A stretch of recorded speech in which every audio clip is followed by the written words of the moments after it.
Welcome back to Pack Mentality, and today we have Coach Torin on the podcast. We're going to get to know him a little bit, his background, his coaching style, and everything else in between. Torin, how are you feeling today? A little tired, but alive and well. Good, you man. It's good. Talking to the mic, dude. I already told you that beforehand. Otherwise, I can't hear you. So weird. All right. Well, good to have you on the podcast, Torin. I've been meaning to get you on here for a while, so it's going to be really good for the whole Red Wolf team and the members to get to know you a little bit more. So very excited to hear your side of the story. Let's get right into it, shall we? Of course. Go Are ahead. you ready? Okay. This first one's a tough one, so I don't know if you'll be able to handle it, but let's see how this goes. If your coaching style were a workout, what would it be and why? That's a good one, huh? Fran. No, take your time. Think. No, just blank. Probably not Fran. I'd probably say DT. A lot of barbell work. Okay.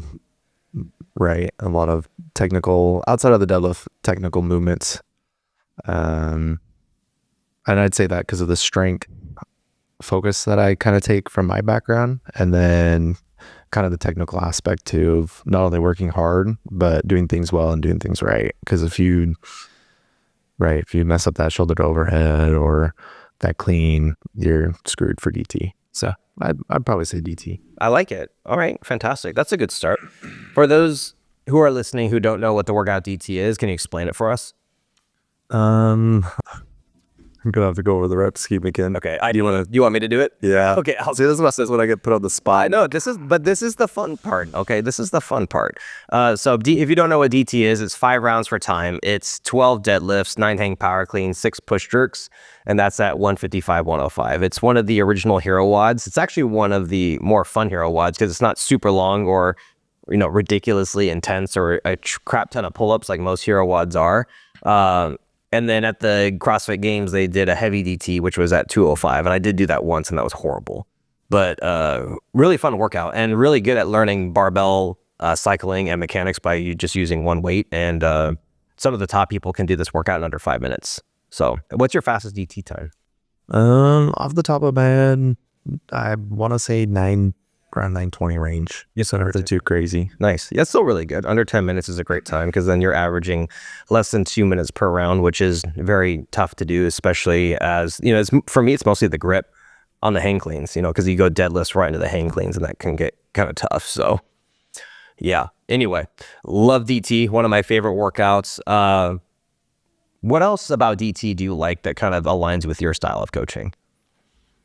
I think pacing, because it's kind of the joke, right? At Red Wolf, start hot, stay hot.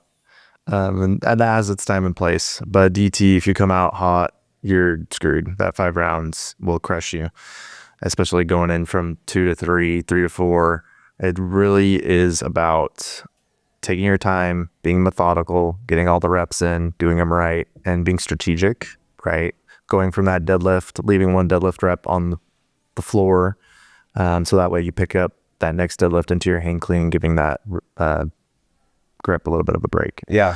So I think just the strategy there, and of course you got to move. That's how the games athletes are doing it so fast. But I guess that just the technical aspect, the pacing, being methodical about your movement, I would say applies to me very well. Yeah. I'm very technical, and I can tell it. I don't know if it. Oh, I guess I can't. I don't want to say I can tell it annoys people. I don't want to say it annoys people, but I can tell sometimes people are like, "Isn't what I just did really good?" And I'm like, "Yeah, what you did was great, but there's better and there is best, and so we need to not only do good, but we got to do better and best." And that's kind of the way I approach my own lifting. Is it's never perfect. There's always something that you can do a little bit better. So, I agree with you, and I really like that approach because I'm never really fully satisfied, and I never really have been satisfied with any of my movements or any of my workouts. I always strive for more.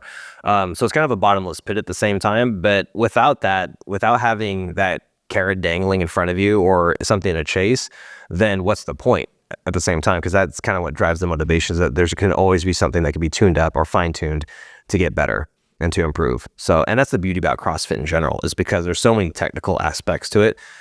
From the Olympic lifts to gymnastics to even something nuanced as running mechanics, that things can be improved regardless of what it is. Even if it's something as basic as an air squat, there's always a way to improve upon it.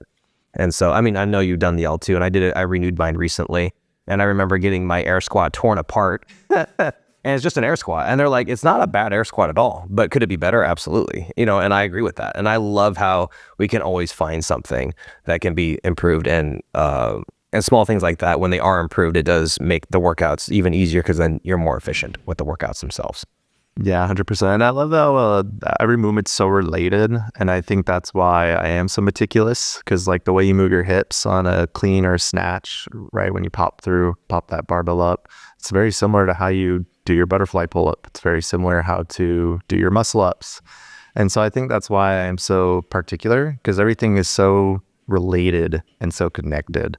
And sure, a snatch and a bar muscle up, they do look very different, but some of the movements are very similar. The way you move your hips and pop through your hips, like that is so universal to so many movements in CrossFit.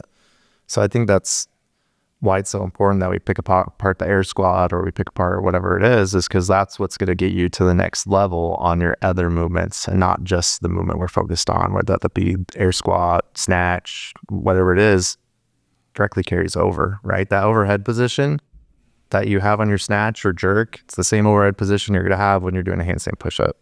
So I think that's the fun thing about CrossFit too, is it's like, I think I told you there was like a strict handstand push-up workout this week and last week, and I was like, crap, like I have not worked on this at all. Mm-hmm. But we've worked on so many different other domains that when I went up to do that first couple reps, I was like, oh wow, that moved a lot better than I thought it was going to.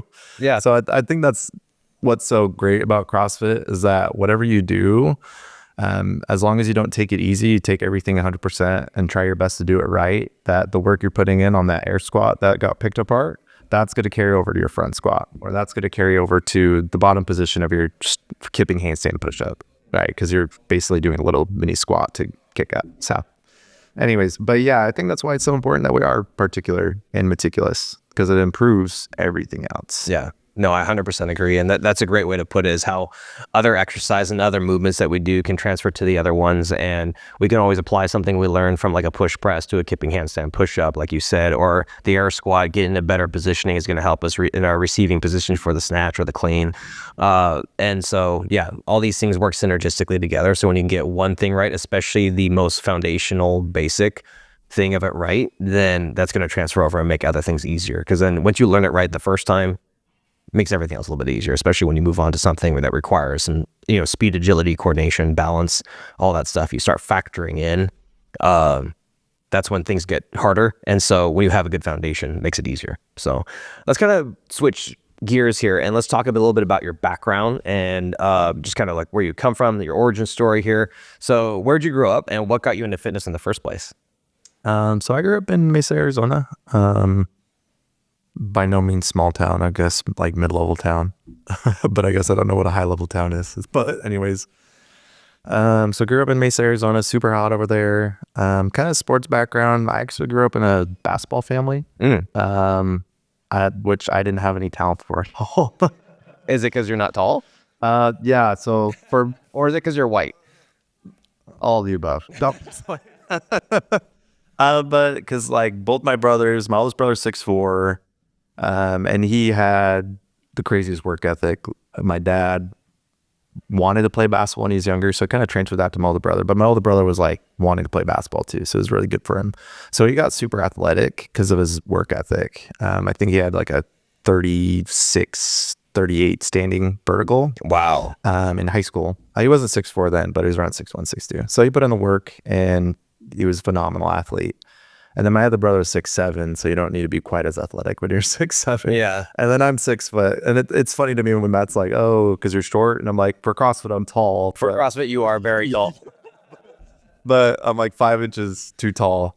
But for my field with basketball, I'm definitely too short. But I kind of was the black sheep a little bit. Wasn't super good at basketball. Just didn't have the confidence for it. Looking back, that just wasn't something I had when I was younger. I think people look at me now and they're like, oh, wow, like, especially at the gym. And I'm probably reference the gym a lot just because that's where most people see me. Yeah. But obviously I'm very confident. it didn't start out that way. I was not a confident person, 13, 14 years old. But anyways, so played basketball, wasn't very good. I would point to lack of confidence. Had a buddy in ninth grade that was like, hey, like you should just come play football. And I was like, okay, like just not thinking about it at all. And so jumped into football, ended up playing D-end. I was very short, and it was a very small school. It was called Heritage Academy. So it was like 8th to 9th grade year was kind of when I played. But I was like 140. I was always kind of tall because I still had the tall genes in my family. I was already like 5'9", which when you're 15, 16, like that's kind of tall. Yeah, that is tall. But anyways, so I played D-end, was very successful. My dad was like, hey, you should play linebacker. And then I kind of got in my head, like, I need to play at a bigger school because we played 8-man football. Like, it was super small school. Have you ever heard of 8-man football at all? No, I have not. Okay, yeah. So just basically you cut off a safety, receiver, a couple other positions as well. But anyways, so played football, switched schools, kind of let my dad talk me into linebacker, which for me wasn't the right decision because I had no idea how to play. And then when I got to 10th grade year, everybody was like, hey, like you should already know a lot of this stuff. Like, why don't you know this stuff? And I was like, oh, nobody talked to me about that. But anyways, so then I was going into 11th grade year, had some health issues actually. So I had some intestinal issues. And so kind of going through that, I was in the ER for about a week. Oh, wow. Yeah, but I'm really, because for me, I'm very Christian. And so with that Christian background, prayers, we also believe in like the power of prayer and having faith and things. So just a lot of support from our church in that regard. And luckily after a week, I turned a corner. But I remember there was a kid down the hall that was kind of in a similar situation. He was going the opposite direction. And so kind of sad for him. Don't know why my prayers were answered and maybe people were praying for him and they weren't, but for me, they were answered and got better. But kind of through that experience too, kind of made me grow up quick, right? Because especially in the middle of high school when everyone's like, oh, my girlfriend broke up with me or this guy's bad at me. It just seemed kind of like, dude, like I almost died. I lost like 20 pounds a week. Like those things just, and not that those things aren't important because those things are hard when you're going through high school and that's your reference point.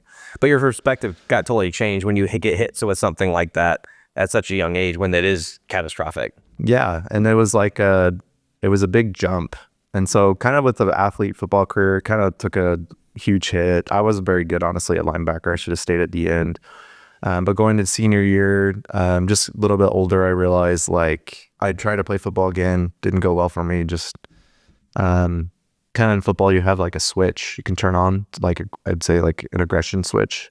And I knew how to turn it off and on. But like after I got sick, there was no switch anymore. Like I couldn't find that anger again to like hit somebody, if that makes sense. Mm-hmm. But then I realized kind of through that too, like the reason I played football was because I enjoyed the lifting. Like the games were okay and I had fun when I was younger, but as I got older, I was like, I like the lifting aspect. And so that kind of set the foundation for fitness for me, was that realization, like it's not the sport I enjoy. And that's kind of where I got pushed with the basketball background and stuff, is like, it's all about sports. But it was more hey, I actually just enjoy being in the gym. And then served a church mission for 2 years in the Philippines, spreading the gospel of Jesus Christ. So just through that, learned how to be personable. And I think that's kind of where I found my confidence, because I was very quiet, not very outgoing. So I really think that helped bring that out. And then the combination of that, and then when I came home, I didn't have too much direction, but just kind of always was in the gym, powerlifted for a while, which is kind of where I built my foundation of strength, and then switched to CrossFit. And that was the switch. One of my buddies, who's like, hey, like I go to this CrossFit gym, you should check it out. And I was very fortunate as a power lifter that my first workout, I forgot what it was, but it was like a sprint type workout. Oh, like, nice. Like, of course. So you didn't have to do Murph your first time. No. So it was like a 6-minute workout, and I crushed it because obviously work capacity from powerlifting is more sprint. So that was an easy workout for me, and I really liked it. And that kind of got me into CrossFit. I wanted to be more athletic with the powerlifting background. And that wasn't like, because like usually people associate powerlifting like, oh, 30% body fat, et cetera, et cetera. Like I was still pretty good shape. I was probably like 12, 14%. I've always been about 200 pounds since like senior year in high school. But that was like doing CrossFit, I was like, I felt so much more athletic. And so that's kind of where I would say I made that switch from like powerlifting to CrossFit and kind of focusing on that. And then just kind of bounced gym to gym in Arizona. For about 2 years, I was at this gym called CrossFit Higley. And then they taught, so I don't know, I know we have the camera, but when you're doing the Olympic lifting, I'm really huge on the overhead position because when you, a lot of people kind of CrossFit's gotten away for this, but they used to teach a lot like internal rotation, right? Where your bicep goes to the ceiling. And then for me, that like puts your shoulder girdle in a really disadvantageous position, a very dangerous position. So that's how they taught me to do Olympic weightlifting. So there I was like, hey, I'm kind of nervous about getting injured. And so I don't know where that came from. I just like had this bad gut feeling like something I was doing was wrong. And so I actually took a step back from CrossFit, did Olympic lifting for about 2 years and learned external rotation, bicep forward, pushing your traps into your shoulders. So I'm huge on that. But basically going from Olympic lifting back to CrossFit and having all that strength background, that's kind of where I'm at now. And I'd say that's kind of my background in fitness. Hope that wasn't too long. No, that was perfect. I'm glad because I didn't have to ask you any questions. You just answered them all for me. So I appreciate that. Makes my job 10 times easier. So that's awesome. That's a great story. Now, when did you know that coaching was something that you really wanted to do?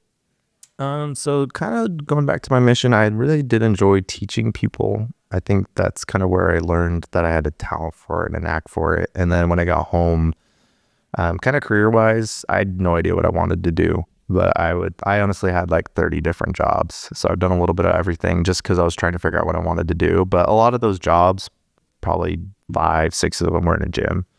Because like after my mission, I got my personal training certification, worked for Anytime Fitness, and I enjoyed it a lot. It was like small group, 2 to 4.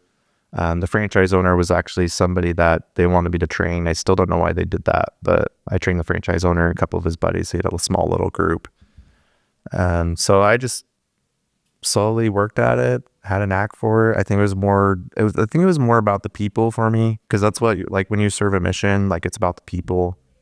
Cause when you become friendly with people, get to know them, like you're just trying to give them solutions and things to their problems, right? Remedied through the gospel teachings of, hey, love your neighbor, and it creates less contention in your life, helps you feel better type thing. And so I think I found that in the gym because in our church, it's all service based. Like there's no non-paid clergy. So there's no career outlet for me preaching the gospel and making an income. So the gym I think it just was kind of a natural thing where it's like, I'm helping this person feel better. They're able to better play with their kids, go upstairs, or just have a better quality of life, right? I'm a big proprietor of if you improve your fitness, everything else in your life improves because you're going to have more mental clarity, you're going to have more energy, you're going to have more strength. All right. I was joking with Claudia the other day. I'm like, we do this so we can carry all the groceries in one trip from the car. That's true. So I think just it kind of fit that service-based mindset of like, I like to serve people and help them feel better. And so that gym kind of just fit that, if that makes sense. And so with that, I realized I had a talent for instructing and communicating and encouraging people. Yeah, absolutely. No, I definitely see that. And, that it's always a great outlet because, that's kind of the part of the reason why I got into it too, was because I just really fell in love with seeing people do something that they didn't think they could do. And I helped them get through it. And they look at me like, I can't believe I just did that. And then I helped them through that. Ultimately they executed, but there's no greater feeling, when someone gets like their first pull up or they learn the handstand walk or they do something that they've been fighting for a while, either in terms of skill, strength, or a workout itself. And then when you see them become successful, especially when they've been battling at it, it's definitely a priceless feeling as a coach. Oh, 100%. I call those light bulb moments where that light bulb turns on and they just get it. Yeah, it's so fun. It's really fun. And then just, it's because that's something that I needed from CrossFit as well, or it's something that I got from CrossFit as well, is especially when I first started in those early days, there were so many things I didn't think I could do, but then I was like, I'm going to try it anyways. And then once I realized I could do it, I'm like, okay, what's the next thing and the next thing? And then that really helped my confidence as well, because I wasn't confident either until I started doing CrossFit. So that gave me so much more than just fitness in the gym. And like you said, it transferred over to other aspects of my life to where, I was comfortable, being myself in front of people and being a little goofy, and then having a personality and not being afraid to ask for things or to be direct. And it's really benefited me in the long run, just having that confidence as well. And then when other people get that from the same thing, then mission accomplished. So 100%. Reminds me of I forgot his name, but there was a guy, like a CEO. Oh, choose my alarm. We have a Red Wolf meeting right now. I believe it got canceled. it won't take canceled.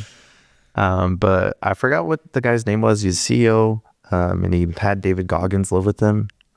And every minute, every second, Goggins was like, hey, we got to do 20 burpees right now. Well, it was probably not 20, probably like 100. Like, hey, 100 burpees right now. Like in the middle of his office, because he would just follow him around all day. He was crazy enough yeah, so he literally invited David Goggins to live with him and be with him at all times. And it sounds expensive and terrible. I don't even know if he paid him. He probably just paid for his room and board. Because David Goggins is like, if you're crazy enough to invite me into your home, then I'll be crazy enough to say yes. But like all throughout the day, he would just be like, okay, time to run a mile. Like just random fitness stuff all throughout the day. And he said that for board meetings, for whatever his rep was, like his pitches, like he closed the highest he had ever closed. And I think that's what the confidence in fitness, or the confidence you get from fitness, does to people, is it teaches you, I can do greater things. And you're able to do those greater things in your everyday life. Yeah, you can do hard things, and then those hard things make everything else that much easier, because like the volume kind of gets turned down. It's like suddenly, like I remember when, so I specifically got in shape because I had to for baseball and college baseball, because I was only $150 my freshman year of college. And so coach calls me in and he's like, dude, you're not very good. Like you're slow. You don't have a good enough arm. You don't hit for power. You barely hit for contact. Like just tore me apart at the end of the season. And I redshirted my freshman year. And he's like, dude, you got to hit the weight room. Like that's the only way you're going to, like, if you want to make the team next year, you're going to have to do this, this, and this. And I'm like, okay. And so that night went out and started lifting. Didn't know what I was doing, but just did it. Did a bunch of sprints. And I think I put on 20 or 30 pounds in that summer before the fall, just because I literally worked out every day, to the point where I was overtraining. I got really sick multiple times from overtraining, which is really dumb. But I did put on a lot of weight. And then I remember going in there and then everyone noticing how much bigger I got. Like to the point where the first day, people, like even the coach pulled me over. He's like, dude, you were working hard this summer, weren't you? I was like, yes. So he right off the bat made a really good first impression my first day back. And I remember seeing live pitching, because we went right into inner squats. Like we didn't waste any time, because they go right into it in college. And then I think first day we were doing inner squad. And then I remember going up to my first at bat and just being like, it was another kid just trying out too, because they usually, everyone who's like just walking on, they usually put them out there first because they want to see what they can do, and then they'll cut you right away because they don't want to waste your time. They don't want to waste their time, which is actually very good. And so I remember seeing this kid out there who was also trying out. I'm like, this kid did not work as hard as I did over the summer, and I'm not going to let him beat me. Like I just had so much more confidence. Whereas before I was kind of like, I just didn't have that, drive in me. So it's funny how that works. And how fast that can happen, just a matter of months. Yeah, I mean, that's a very powerful example of what happens when you just put the work in, right? And I think that's awesome that it came from, like you got picked apart, right? And when you get picked apart, you can choose two roads. You can say, oh, screw you, whatever, right? Choose to do nothing, blame it on that person of like, hey, and coach is an idiot. Yeah. Right? Or you can be like, okay, my coach wants to help me. He knows what's best because he's here, right? That's why he's the coach, because he knows what he's doing. And so just you accepting that, even though it probably sucked in the moment, right? Also sucked. Yeah. Like no one wants to sit there and just be like, I mean, he had nothing good to say, but I took that as like, all right, I got this. Like I everything he said, I did. It was like, I made that choice because I was like, what other choice do I have? I mean, it's like, I'm not gonna let that, stop me. So, and then, I made the team, by the way. So congrats. Yeah, really easily too. And I didn't have to try out again. That was my only time I had to try out. And then after that, I was on the team. What position did you? I was an outfielder. Oh, okay. I mean, I still wasn't good. Let's be honest. Like I wasn't a good college baseball player. And I didn't start, but I was good enough to where I was always first off the bench to hit. So I would actually play pretty frequently. I would play almost every game because I would pinch hit all the time. Like I'd be the first off the bench to hit for someone. If they were struggling, they're like, Banwar, go hit. So, and then I would actually do pretty well whenever I pinched hit. I was a pretty good pinch hitter. So that's mainly what I was used for on the team. And I would base run too because I was fast. I still had some speed. So I'd always, whenever, because we were in college, at least for NAI, we're still allowed to run for the catcher. So every time the catcher got on, I would go run for the catcher too. So I at least got to play, kind of. I just didn't start. Well, at least you played. I mean, there's sort of Got to play. Yeah, right. I was like literally like the guy, like the guy who was like the first off, which was still cool for me because I wanted to play at the highest level I could at that time, and that was NAIA. And NAIA at the time, it was probably Biola baseball, which where I played for. They were probably like a mid-level Division I school because a lot of the guys on the team would have been D1, like higher level D1 guys, but they wouldn't have started. So they chose to go NAIA because they got like a full ride scholarship, so to a really good academic school. And then they also were guaranteed to start. Like they were like, so they took that over like going to like Pepperdine or like Vanderbilt or something. So, which is, a smart move too. So I was the guy who was like just trying to get on the team. So Yeah, there was because of my family, basketball family, but there's a couple of Division II schools around us that would have better athletes at the D2 than the D1. Better athletes, better players because they didn't have the grades for D1. that's so funny. That's true too. That Happens a lot more than you think. I believe that. Yeah, because I remember we would play in preseasons, play some D2 teams or even JUCO teams, junior college teams. Like we play Golden West and everything, and they were really good. And it's like they just, yeah, you're right. They were kind of dumb. He didn't have a coach to go, but yeah, I mean, a lot of guys did get drafted out of there, which is cool. Kind of going back to coaching now. So, what would you say? What just in your opinion, what do you think makes you a great coach, not just a good one?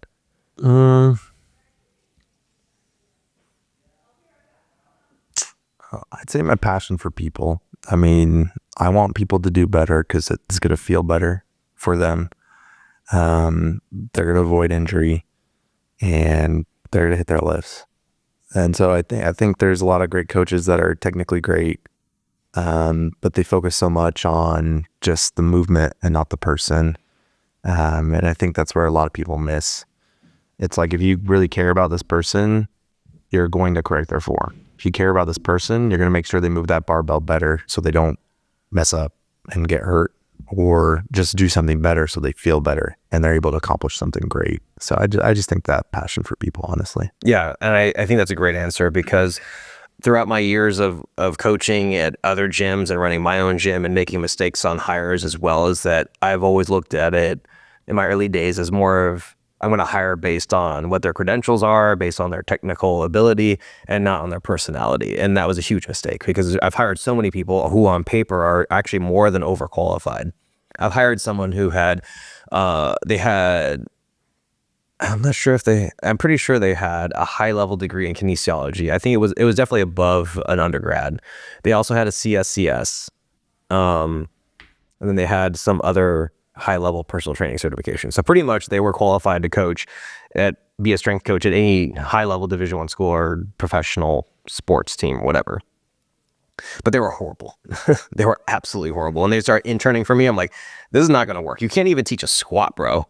Like, how do you have how do you have a degree, have a CSCS and this personal training certification, but you have no idea how to coach? So that again, there's some people out there, especially coaches, who can regurgitate information onto a test, but they can't actually they have zero practical application towards a member or a client, especially when they're not a athlete training for a sport. Yeah, and I think that's what makes coaching hard, though, is it's not just having the knowledge. There's like 4 or 5 different skill sets. It's knowing how to communicate effectively, knowing how to explain movements correctly, explaining to a client in a way that they understand what you want them to do, and then actually getting them to do it. I'm sure there's more. Not being a dick. yeah, being personable and nice. Exactly. Like there's so many aspects to that, and that's why fitness is such a hard industry, is because when you don't have all those elements together, like there's plenty of people out there with great personalities and who can have like really good conversations, and there's a great cheerleader, but they have zero technical ability. And then you have the opposite end of the spectrum, like we just example of someone who has great technical ability and knowledge, but they can't communicate that effectively to someone to get them moved. So when you combine both of those together, that's really hard to find and really hard to develop both skills.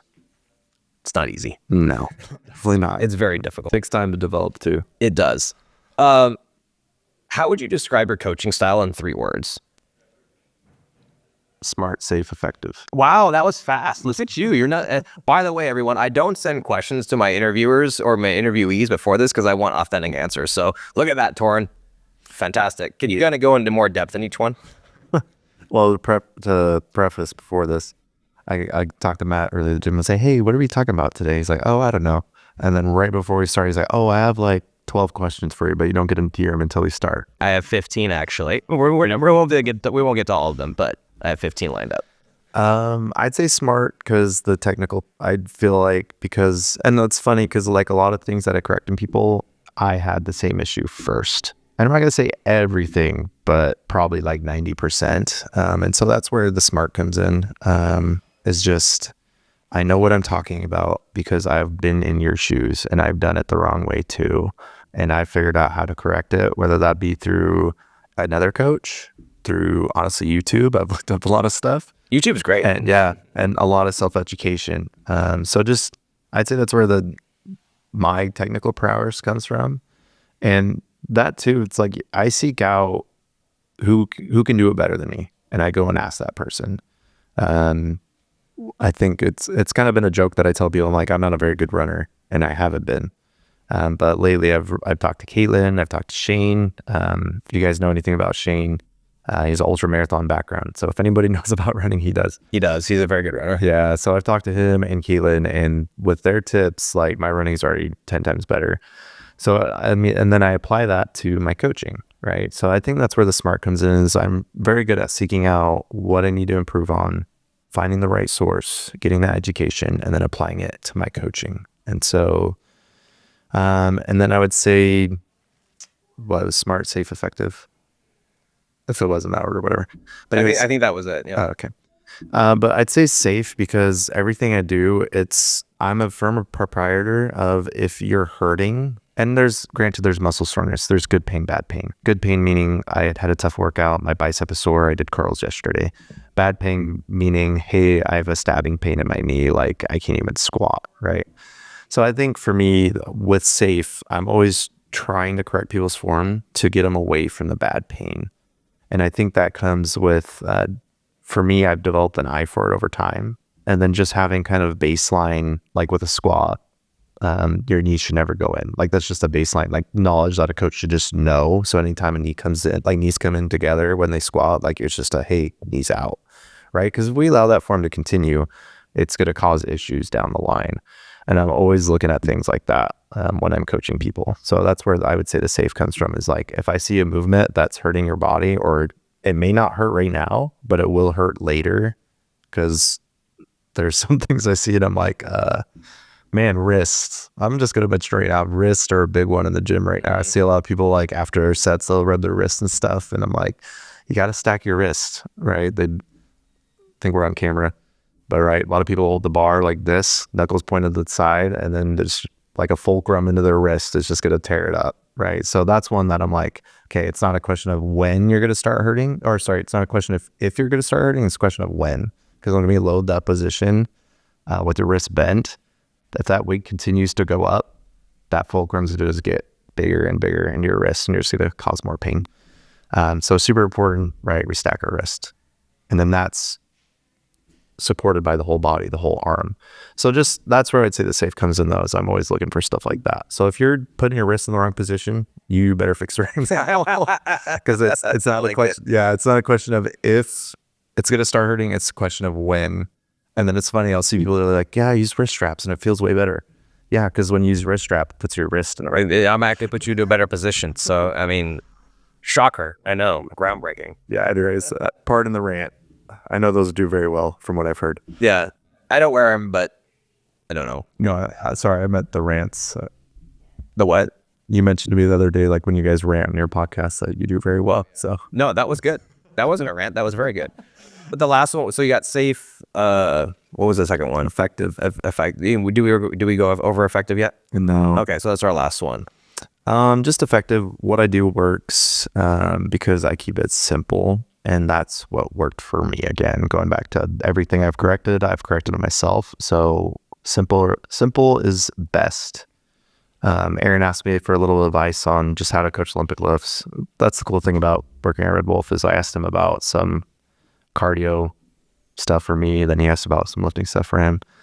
But with the lifting, he's like, wow, you keep it really simple, like 3 words or less. And I'm like, yeah, that's how you coach. Cause it's like, if you add more words, it gets more complicated. And then there's room for more error because it's like, did I really understand that? If you're telling me like a whole sentence of what I should be doing when I just say butt back, what are you doing? Your butt's going back, right? So it's just, I would say that's why it's effective. No, I 100% agree with that. I think the more you can condense something and teach things in less steps and less words, the more effective it can be. And then a good thing is like, let people mess it up, especially if we're just practicing a skill. I can always reposition them. I think a lot of times coaches make the mistake of trying to be perfect right off the bat. So they try to over explain all this stuff. And then, I'm sitting there falling asleep because you're just talking and rambling the whole time and demonstrating stuff rather than just getting me moving and then just showing me as we go along and allowing me to make mistakes, because that's when we're like, oh, okay, that's wrong.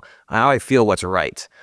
Being physically placed into a better position or being cued or seeing a visual cue, that always helps me a lot, is when I actually have some sort of actual application towards doing it and then being corrected. Yeah, 100%. I think that takes a lot of coaching humility, right? Because we want to jump in and be like, hey, we got to fix this, this, and this. Yeah, exactly. But if you do that, it's not going to work. When you just focus on one thing, you're like a lot of times coaches we're just trying to walk you into position, because I'm not going to tell you your knees are bad. You need to put your knees out. Oh, then you also need to shrug into the bar. Oh, you also, right?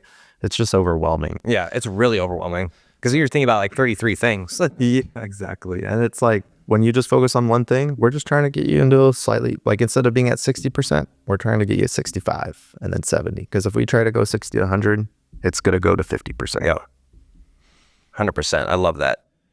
What's a coaching mistake you've made that taught you the most? That one's going to take a lot more thought.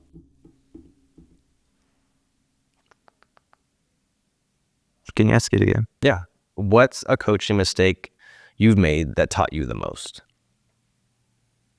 I think focusing too much on the movement, not the athlete. I think a lot of times when I was younger, I'd get kind of obsessed with, like, I do expect to a certain amount of, I don't want to say perfection because it doesn't need to be perfect, but we want to be, right, good, better, best. We want to be best. But just, there's sometimes when an athlete's having a bad day and all they need is a good job today. Like, right, I'm sure you've seen it too. I'm sure you've seen it where they, like, we're all going to have a bad day. I don't care who you are. Yep. They're all going to come. But when an athlete comes in and they're just needing some encouragement that day, like taking that step back as a coach and be like, hey, like, they don't really need to have a better deadlift today. They just need a great workout and a kind of a springboard to improve their day. And so I think I missed out on all those opportunities of helping people improve and feel better about themselves through the gym. That fortunately I was able to figure out on my own and notice the difference and then really pick people up. I remember there was one lady, because I was a head coach at a CrossFit gym, CrossFit Insight in Arizona. And I remember this one lady came in and she was just totally feeling sorry for herself. And I remember I just looked at her, I was like, hey, you're doing a fantastic job. You need to stop feeling sorry for yourself. And you're doing great.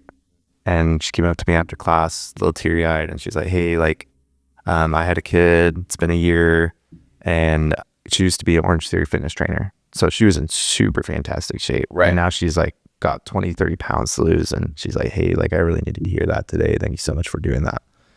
So I think just as a coach, recognizing those opportunities to take a step back, these are people and they have their issues and things they're working on. And sometimes they just need a good job. And not to sit your butt down a little bit lower in your deadlifts. Yeah. No, that is a great answer to that question, because I fall in that same trap before, the young coach, where I was really competitive about CrossFit. And I thought the whole point of CrossFit, or at least kind of lost my way, where I really want everyone else to be good at CrossFit, and I thought that's what everyone else wanted. So I made the mistake of projecting my thoughts onto them when they were and they were all older than me. So they're all, have kids, have careers, and they just want to move.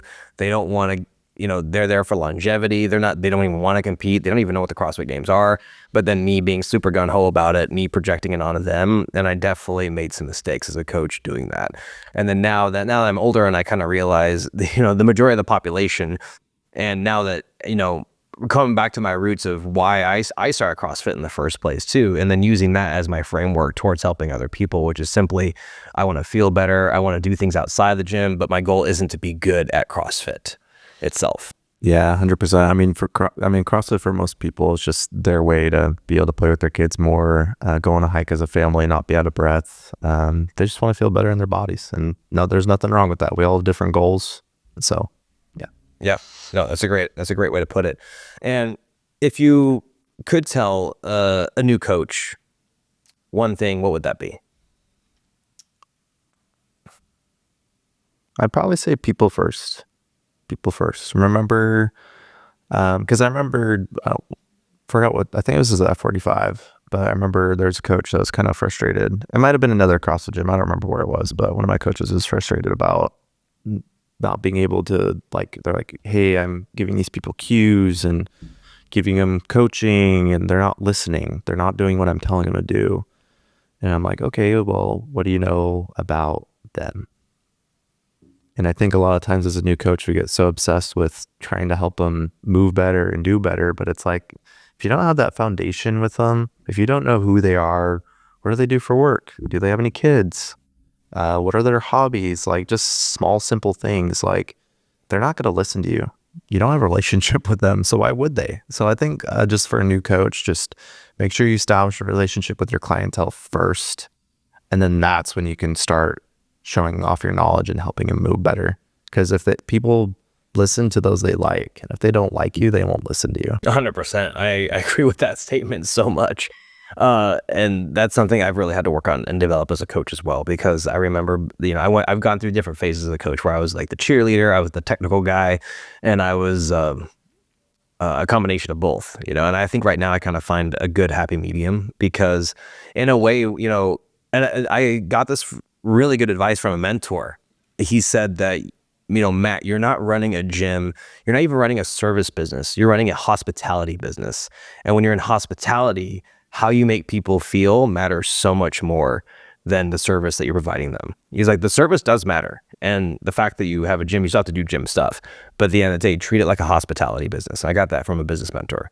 So people are there for an experience. He's like, it doesn't matter how nice your hotel room is, but if the person who checks you in is a dick, you're going to have a bad experience at that hotel. So I really kind of took that as my new mindset for how I run my business, is that I'm in the hospitality business and I need to provide an excellent experience and an excellent service, and that everything falls into place. Yeah, 100%. Right. I mean, that's why these Tesla. Do you ever see a Tesla commercial? No, because they have such a great product. People know what it's about. That's a great point.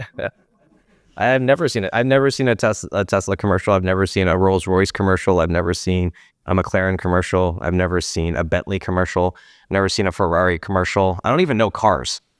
I don't really either, but I think I've never seen a Tesla commercial. Yeah. You probably named more than I could, honestly. Yeah.